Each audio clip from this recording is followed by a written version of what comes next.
तो फ्रेंड्स देखो मु बर्तमान गूगल रे विजिट करी ओ ट्रिपल एस वेबसाइट रे जाऊँगी देखो ये आपंकर आजिका डेट रे आपंकर 23 अगस्त रे ही गोटे नोटिस आसी जहाँकि आपंकर कंबाइंड रिक्रुटमेंट को लेकिन जो आपंकर थिला RI ICDS ARI Amin SFS नियुक्ति को लेकिन तार प्रिलिम रो एग्जाम डेट रो आपंकर आसी जाइए डेट जहाँकि आपंकर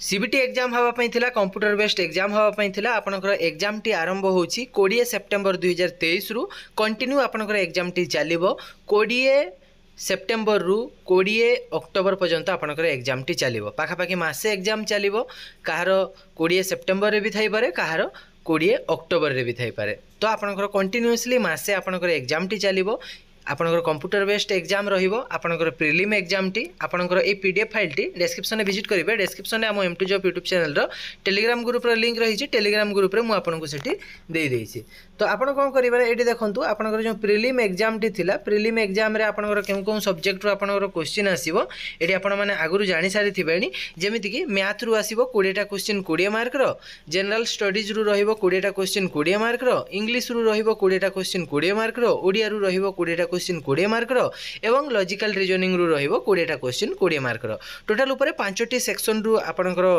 क्वेश्चन आसीबो जहाँकि टोटल ऊपर 100 टा क्वेश्चन पाई 100 मार्क रहिबो 1.5 घंटा आपनकर समय रहिबो नेगेटिव मार्किंग मध्ये रहिबो 0.25 आपनकर नेगेटिव मार्किंग रहिबो आपण प्रिलिम क्वालिफाई हेले ही आपण मेंस एग्जाम दवा पई जिवे मेन एग्जाम आपनकर जहारे रहउची मेंस एग्जाम टी मैथ क्वेश्चन आसीबो 40 टा क्वेश्चन 40 मार्क रो जनरल स्टडीज रु आसीबो 40 टा क्वेश्चन 40 मार्क इंग्लिश रु आसीबो 40 टा क्वेश्चन 40 मार्क रो ओडिया रु आसीबो 20 टा क्वेश्चन 20 मार्क कंप्यूटर रु आसीबो 40 टा क्वेश्चन 40 मार्क टोटल ऊपर 180 टा क्वेश्चन पाई 180 मार्क रहिबो 3 घंटा से जगह रे समय दिया जिवो तो आपनकर देखंतु आपनकर मेंस एग्जाम रे आपनकर कंप्यूटर अछि किंतु प्रिलिम एग्जाम रे आपनकर कंप्यूटर नाही केवल मैथ रीजनिंग इंग्लिश ओडिया एवं जनरल स्टडीज रु ही आपनकर क्वेश्चन रहिबो तो आपनको आपको एग्जाम डेट तो कहीदेली 20 सेप्टेम्बर रु 20 अक्टोबर पर्यंत आपनकर एग्जाम डेट रहिबो तो समस्त को ऑल द बेस्ट भलो भाबरे प्रिपरेशन करंतु।